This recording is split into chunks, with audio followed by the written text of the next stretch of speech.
12 ರಾಶಿಗಳ ಬಗ್ಗೆ ತಿಳಿಸ್ಕೊಡ್ತಾ ಇದ್ರು. ಈಗ ಕೊನೆಯ 3 ರಾಶಿಗಳು ಉಳಿದಿದೆ, ಮಕರ, ಕುಂಭ, ಮೀನ.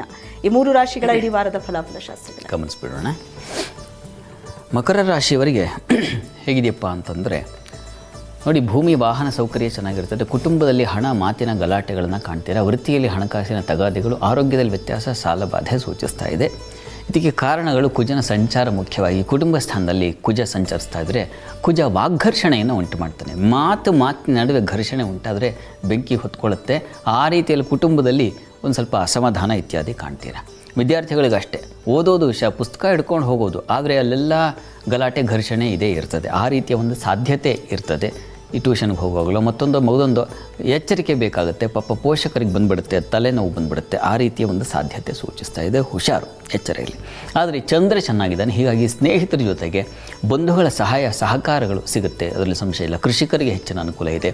ನೀರಿನ ವ್ಯಾಪಾರ ವ್ಯವಹಾರ, ಪೆಟ್ರೋಲಿಯಂ ಉತ್ಪನ್ನ ಆ ಕ್ಷೇತ್ರಗಳಲ್ಲಿ ಇರೋರಿಗೆ, ಮುಖ್ಯವಾಗಿ ಹಾಲು, ಹೈನು ಮತ್ತು ನೀರು ಇವುಗಳಿಗೆ ಸಂಬಂಧಿಸಿರ್ತಕ್ಕಂಥ ಕ್ಷೇತ್ರಗಳು ತುಂಬ ಚೆನ್ನಾಗಿದೆ. ಮತ್ತು ಕ್ಷೀರ ಸಂಬಂಧಿ, ಕ್ಷೀರ ವಿಕಾರ ಅಂತ ಹೇಳುತ್ತೆ, ಕುಸುಮ ಅಂತ ಹೇಳುತ್ತೆ, ಹೂವಿನ ವ್ಯಾಪಾರಿಗಳಿಗೆಲ್ಲ ತುಂಬ ಚೆನ್ನಾಗಿದೆ. ಅದು ವಾರದಾದಿಯಲ್ಲಿ ಒಳ್ಳೆಯ ಫಲ. ಮತ್ತು ಹೆಣ್ಣುಮಕ್ಕಳಿಗೆ ಬುದ್ಧಿ ಪ್ರಚಂಡವಾದ ಬುದ್ಧಿ, ಅದು ತುಂಬ ಚೆನ್ನಾಗಿದೆ.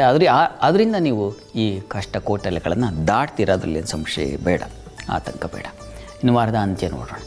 ವಾರದ ಅಂತ್ಯದಲ್ಲಿ ನಿಮಗೆ ದ್ವಿತೀಯದಲ್ಲಿ ಸಂಗಾತಿಯಿಂದ ಅತಿವ್ಯಯ, ಕುಟುಂಬದಲ್ಲಿ ಘರ್ಷಣೆಗಳು, ಹಿರಿಯರಿಂದ ಸಲಹೆಗಳು, ವೃತ್ತಿಯಲ್ಲಿ ಜಾಗ್ರತೆ ವಹಿಸಿ ಅಂತ. ಕೆಲಸ ಕಾರ್ಯಗಳಲ್ಲಿ ಸ್ವಲ್ಪ ಎಚ್ಚರಬೇಕು. ಶುಕ್ರನ ಜೊತೆಗೆ ರಾಹು, ಕುಜ ಮತ್ತು ಬುಧ ಎಲ್ಲ ಸೇರಿದಾಗ ಮಿಶ್ರ ಪ್ರತಿಕ್ರಿಯೆ ಇರ್ತದೆ. ಅಲ್ಲಿ ಒಂದು ಸ್ಥಿರ ಬುದ್ಧಿ ಇರುವುದಿಲ್ಲ ಕೆಲಸದ ವಿಚಾರದಲ್ಲಿ. ಅವರು ಇದೇ ಹೇಳಿದ್ರು, ಮತ್ತೊಬ್ಬರು ಮಗುದೊಂದು ಹೇಳಿದ್ರು, ನಾನೇನು ಮಾಡಬೇಕು, ಈ ರೀತಿಯ ಗೊಂದಲಗಳು ಉಂಟಾಗುವ ಸಾಧ್ಯತೆ ಹೆಚ್ಚಾಗಿರುತ್ತೆ. ಯಾವುದೋ ಒಂದು ನಿರ್ಧಾರ, ಪೂರ್ಣತೆ ಅನ್ನೋದು ಬರೋದಿಲ್ಲ. ಆ ರೀತಿಯಲ್ಲಿ ಸ್ವಲ್ಪ ತಕರಾರುಗಳಿದ್ದಾವೆ. ಆದರೆ ಗುರುವಿನ ದೃಷ್ಟಿ ನಿಮ್ಮ ವಾಕ್ಸ್ಥಾನಕ್ಕಿರೋದ್ರಿಂದಾಗಿ, ಗುರು ದೃಷ್ಟಿ ಬಿದ್ದರೆ ಎಲ್ಲ ದೋಷಗಳನ್ನು ಅಲ್ಲಿ ಹೇಳುತ್ತೆ ಶಾಸ್ತ್ರದಲ್ಲಿ ಒಂದು ಮಾತು, ನಿಶೇಷ ದೋಷಹರಣೆ ಶುಭವರ್ಧನೇಜ ವೀರ್ಯಂ ಗುರೋರಧಿಕಮಸ್ತಿ ಅಖಿಲ ಗ್ರಹೇಭ್ಯ ಅಂತ. ಹೀಗಾಗಿ ಗುರು ದೃಷ್ಟಿ ಇರೋದ್ರಿಂದ ಸ್ವಲ್ಪ ಚೇತರಿಸ್ಕೊಳ್ತೀರಾ, ಯೋಚನೆ ಮಾಡಬೇಡಿ. ಗುರು ಹಿರಿಯರ ಮಾರ್ಗದರ್ಶನ ತೊಗೊಂಡ್ರೆ ಬಹಳ ಒಳ್ಳೆಯದು. ಮಕರ ರಾಶಿಯವರು ಪ್ರಾರ್ಥನೆಗೆ ಗುರು ಪ್ರಾರ್ಥನೆಯನ್ನೇ ಮಾಡಿ, ಗುರು ಸನ್ನಿಧಾನಕ್ಕೆ ಹೋಗಿ ಬನ್ನಿ. ಗುರುವಿನ ಸೇವೆ ಮಾಡೋದರಿಂದ ಆಪತ್ತಿನಿಂದ ಹೊರಗೆ ಬರ್ತೀರ. ಇನ್ನು ಕುಂಭರಾಶಿಗೆ ಹೋಗೋಣ.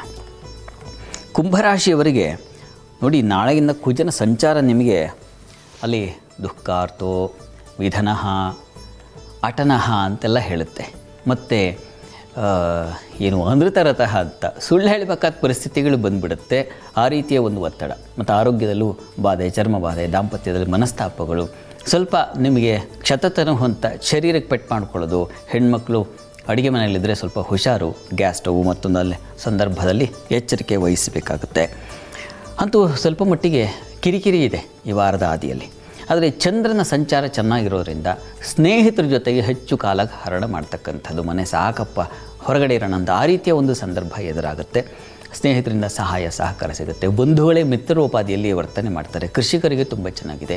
ಹೆಚ್ಚು ಈ ತೋಟ ಮತ್ತೊಂದು ಇವುಗಳಲ್ಲಿ ಹೆಚ್ಚು ಕೆಲಸ ಆಸಕ್ತಿ ಬೆಳೀತಕ್ಕಂಥದ್ದು, ಅಲ್ಲಿ ನಿಮ್ಮನ್ನು ನೀವು ತೊಡಗಿಸ್ಕೊಳ್ಳೋ ಸಾಧ್ಯತೆ ಜಾಸ್ತಿ ಇದೆ, ಚೆನ್ನಾಗಿದೆ.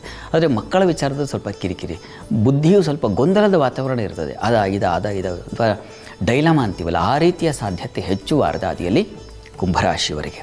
ದುಃಖಾರ್ತಿ ಅಂದರೆ ಹೆಚ್ಚು ಮನಸ್ಸಿಗೆ ವ್ಯಥೆ, ನೋವು ಇದನ್ನು ಸೂಚಿಸ್ತಾ ಇದೆ.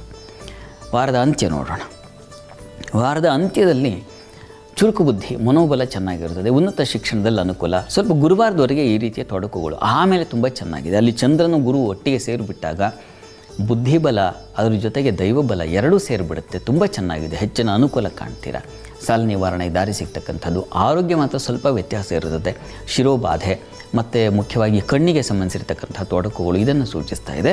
ಅದರ ಕಡೆ ಗಮನ ಬೇಕು. ಆದರೆ ಬುದ್ಧಿ, ಈ ಡೈಲಮಾ ಮತ್ತೊಂದು ಇತ್ತಲ್ಲ, ಅದೆಲ್ಲ ನಿವಾರಣೆ ಆಗುತ್ತೆ. ಗುರುವಾರದ ಮೇಲೆ ಒಂದು ಸ್ಥಿರ ಬುದ್ಧಿ ಬರುತ್ತೆ. ನಾನು ಆಲೋಚನೆ ಮಾಡಿದ್ದು ಸರಿ ಅಂತ ಅನಿಸುತ್ತೆ. ಒಳ್ಳೆ ನಿರ್ಧಾರ ತೆಗೆದುಕೊಳ್ತಕ್ಕಂಥ ಸಾಧ್ಯತೆ ಇವೆಲ್ಲ ತುಂಬ ಚೆನ್ನಾಗಿದೆ. ಹೈಯರ್ ಸ್ಟಡೀಸ್ ಅವರಿಗೆ ತುಂಬ ಚೆನ್ನಾಗಿರುತ್ತೆ. ಸುಬ್ರಹ್ಮಣ್ಯ ಕವಚ ಹೇಳ್ಕೊಳ್ಳಿ, ಸುಬ್ರಹ್ಮಣ್ಯ ಸನ್ನಿಧಾನದಲ್ಲಿ ಅಭಿಷೇಕ ಮಾಡಿಸಿ, ತೀರ್ಥ ಸೇವನೆ ಮಾಡಿ, ಇದು ತುಂಬ ಸಹಾಯ ಆಗುತ್ತೆ. ಇನ್ನು ಮೀನರಾಶಿಗೆ ಹೋಗೋಣ. ಮೀನರಾಶಿಯವರಿಗೆ ವಾರದ ಆದಿಯಲ್ಲಿ ಕುಟುಂಬ ಸಹೋದರರಲ್ಲಿ ಸಹಕಾರ ಚೆನ್ನಾಗಿರ್ತದೆ. ವೃತ್ತಿಯಲ್ಲಿ ಸ್ವಲ್ಪ ಘರ್ಷಣೆಗಳು ಬರುತ್ತೆ. ಅತಿಯಾದ ವ್ಯಯ, ಅಲೆದಾಟ ಇದೆ. ಪ್ರಯಾಣ, ಭೂಮಿಯ ಸಮಸ್ಯೆಗಳು ಉಂಟಾಗಬಹುದು ನಿಮಗೆ. ಕುಜನ ಸಂಚಾರ, ಧನಾಧಿಪತಿ ವ್ಯಯದಲ್ಲಿ ಸಂಚರಿಸುವಾಗ ಅತಿ ವ್ಯಯ ಇದೆ. ಚಂದ್ರ ದ್ವಿತೀಯದಲ್ಲಿ ಸಂಚರಿಸಿದರೆ ಸುಗ್ರಾಸ ಭೋಜನ ಹೇಳಿದೆ. ಕುಟುಂಬದಲ್ಲಿ ಸ್ತ್ರೀಯರಿಗೆ ಒಂದು ಗೌರವ ಮನ್ನಣೆ ಸಿಗುತ್ತೆ. ಆ ಮಟ್ಟಕ್ಕೆ ಹೆಣ್ಮಕ್ಳಿಗೆ ಸ್ವಲ್ಪ ಮಟ್ಟಿಗಿನ ಸಹಾಯ ಇದೆ ಅನ್ನೋ ಸಮಾಧಾನ ಇರ್ತದೆ. ಆದರೆ ಅಲೆದಾಟ ತಪ್ಪಿದ್ದಲ್ಲ, ನಿಮಗೆ ಖರ್ಚು ತಪ್ಪಿದ್ದಲ್ಲ, ಆ ರೀತಿಯ ಒಂದು ಸಾಧ್ಯತೆ ಸೂಚಿಸ್ತಾ ಇದೆ. ಈ ದಿವಸ ಪ್ರಯಾಣದಲ್ಲೂ ಅಷ್ಟೇ ನಿಮಗೆ ತೊಡಕುಗಳು, ಎಲ್ಲೋ ಹೊರಟಿರ್ತೀರ, ಗಡಿಬಿಡಿಲಿ ಅರ್ಜೆಂಟಲ್ಲಿ ಹೋಗಬೇಕು ಅಂತ ಆಗೋದಿಲ್ಲ, ವಿಳಂಬವಾಗುತ್ತೆ, ವಿಘ್ನವಾಗುತ್ತೆ, ದಾರಿ ಮಧ್ಯೆ ನಿಂತ್ಕೋಬೇಕಾಗುತ್ತೆ. ಆ ರೀತಿಯ ಸಾಧ್ಯತೆ ಇದೆ ವಾರದ ಆದಿಯಲ್ಲಿ.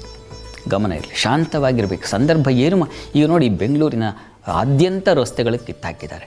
ಈ ಸಂದರ್ಭದಲ್ಲಿ ಹೋಗುವಾಗ ಹೇಗೆ ನಾವು ತಲುಪಲಿಕ್ಕಾಗುತ್ತೆ? ಸಮಾಧಾನವಾಗಿ ಹೋಗಬೇಕಾಗುತ್ತೆ. ನಮ್ಮ ಟೈಮನ್ನೇ ಸ್ವಲ್ಪ ಮುಂದೆ ಇಟ್ಟುಕೊಂಡು 1 ಗಂಟೆ, ಅರ್ಧ ಗಂಟೆ ಕಾಲ ಅಂದರೆ 1 ಗಂಟೆ ಕಾಲ ಅಂತ ಇಟ್ಟುಕೊಂಡು ನಾವು 1 ಗಂಟೆ ಮುಂಚೆ ರೆಡಿಯಾಗಿ ಹೋಗೋದು ತುಂಬ ಒಳ್ಳೆಯದು. ಆ ರೀತಿಯ ಒಂದು ಪ್ಲ್ಯಾನ್ ಮಾಡ್ಕೊಳ್ಳಿ. ಬೇರೆ ಕಡೆ ಇಲ್ಲ ಅಂತಲ್ಲ, ಬೇರೆ ಕಡೆಗಳು ಎಲ್ಲ ಊರುಗಳಲ್ಲೂ ಇದೇ ಪರಿಸ್ಥಿತಿ ಇದೆ. ಹೀಗಾಗಿ ಸಮಾಧಾನ ಇರಲಿ, ಪ್ರಯಾಣದ ಸ್ವಲ್ಪ ಎಚ್ಚರಿಕೆ ಇರಲಿ. ಇನ್ನು ವಾರಾಂತ್ಯದಲ್ಲಿ ನಿಮಗೆ ಹೆಚ್ಚಿನ ಅನುಕೂಲ. ಅಲ್ಲಿ ಚಂದ್ರ ಮತ್ತು ಗುರು ಸಂಚಾರ ತುಂಬ ಚೆನ್ನಾಗಿದೆ. ಹೀಗಾಗಿ ಅದು ಗಜಕೇಸರಿ ಯೋಗವಾಗುತ್ತೆ. ಹಾಗಾಗಿ ಬುದ್ಧಿಯೂ ಚೆನ್ನಾಗಿರುತ್ತದೆ, ತುಂಬ ಚೆನ್ನಾಗಿದೆ. ಸಮಾಧಾನ ಸೌಖ್ಯಗಳು ಸಿಗುತ್ತೆ. ವೃತ್ತಿಯಲ್ಲೂ ಅನುಕೂಲ ಕಾಣ್ತೀರ, ಚೆನ್ನಾಗಿದೆ. ಮೀನರಾಶಿಯವರಿಗೆ ಪ್ರಾರ್ಥನೆಗೆ ಈಶ್ವರ ಸನ್ನಿಧಾನದಲ್ಲಿ ನಾವು ಧಾನ್ಯ ಸಮರ್ಪಣೆ ಮಾಡಿ ಹೆಚ್ಚಿನ ಅನುಕೂಲ ಉಂಟಾಗುತ್ತೆ. ಎಸ್, ಇವಿಷ್ಟು 12 ರಾಶಿಗಳ ಇಡೀ ವಾರದ ಫಲಾಫಲ. ಸಣ್ಣ ಪುಟ್ಟ ದೋಷಗಳಿದ್ರೆ ಪರಿಹಾರ ಏನು ಮಾಡ್ಕೋಬೇಕು ಅನ್ನೋದ್ರ ಬಗ್ಗೆಯೂ ಶಾಸ್ತ್ರಿಗಳು ತಿಳಿಸ್ಕೊಟ್ಟಿದ್ದಾರೆ. ಅದರ ಜೊತೆಗೆ ಈಗ ಕಾರ್ಯಕ್ರಮದ ಕೊನೆ ಹಂತದಲ್ಲಿದ್ದೀವಿ. ಮಂತ್ರ ಪರಿಹಾರದ ಬಗ್ಗೆ ತಿಳ್ಕೊಳ್ಳುವಂತಹ ಸಮಯ. ಇವತ್ತು ಶಾಸ್ತ್ರಿಗಳು ಯಾವ ಮಂತ್ರವನ್ನು ನಮಗೆ ತಿಳಿಸ್ಕೊಡ್ತಾರೆ ನೋಡೋಣ. ಶಾಸ್ತ್ರಿಗಳೇ, ಯಾವ ಮಂತ್ರ? ಈ ದಿವಸ ಒಂದು ಒಳ್ಳೆಯ ಮಂತ್ರವನ್ನು ನೋಡೋಣ. ಈಗ ಕುಜನ ಪರಿವರ್ತನೆ ಇದೆ. ಈ ಕಾರಣದಿಂದಾಗಿ ಕುಜ ಸ್ವಲ್ಪ ಈ ಶನಿಶ್ಚರ ಶತ್ರು ಕ್ಷೇತ್ರದಲ್ಲಿ ಸಂಚರಿಸುವಾಗ ಸ್ವಲ್ಪ ಮಟ್ಟಿಗೆ ಆತಂಕಗಳು ಎದುರಾಗುತ್ತೆ. ಅದರ ನಿವಾರಣೆಗೆ ಒಂದು ಮಂತ್ರವನ್ನು ಗಮನಿಸಿ. ನಮಸ್ತೆ ನಮಸ್ತೆ ಗುಹ ತಾರಕಾರೆ, ನಮಸ್ತೆ ನಮಸ್ತೆ ಗುಹ ಶಕ್ತಿಪಾಣೆ, ನಮಸ್ತೆ ನಮಸ್ತೆ ಗುಹ ದಿವ್ಯಮೂರ್ತೆ, ಕ್ಷಮಸ್ವ ಸಮಸ್ತ ಅಪರಾಧಂ ಅಂತ. ಎಲ್ಲ ಅಪರಾಧವನ್ನು ಕ್ಷಮಿಸಿಬಿಟ್ಟು ನಮ್ಮನ್ನು ತಾರಕ ಅಂದರೆ ಕಾಪಾಡ್ತಕ್ಕಂಥದ್ದು ಅಂತ, ಆ ರೀತಿಯಲ್ಲಿ ಕಾಪಾಡಪ್ಪ ಅಂತ ಸುಬ್ರಹ್ಮಣ್ಯನ ಪ್ರಾರ್ಥನೆ ಮಾಡ್ತಕ್ಕಂಥ ಒಂದು ವಿಶೇಷ ಸ್ತುತಿ. ಇದನ್ನು ಎಲ್ಲ ರಾಶಿಯವರು ಹೇಳ್ಕೋಬೇಕು. ಅದರಿಂದ ಅನುಕೂಲ ಉಂಟಾಗುತ್ತೆ. ಎಸ್, ಇವತ್ತಿನ ವಿಶೇಷ ಕಾರ್ಯಕ್ರಮದಲ್ಲಿ ಬಹಳಷ್ಟು ವಿಷಯವನ್ನು ನಮ್ಮ ವೀಕ್ಷಕರಿಗೆ ತಿಳಿಸ್ಕೊಟ್ಟಿದ್ದೀರಿ. ಧನ್ಯವಾದಗಳು ಶಾಸ್ತ್ರಿಗಳೇ. ಸರ್ವೇ ಜನಾಃ ಸುಖಿನೋ ಭವಂತು, ಸಮಸ್ತ ಸನ್ಮಂಗಳಾನಿ ಭವಂತು. ಎಲ್ಲರಿಗೂ ಶುಭವಾಗಲಿ.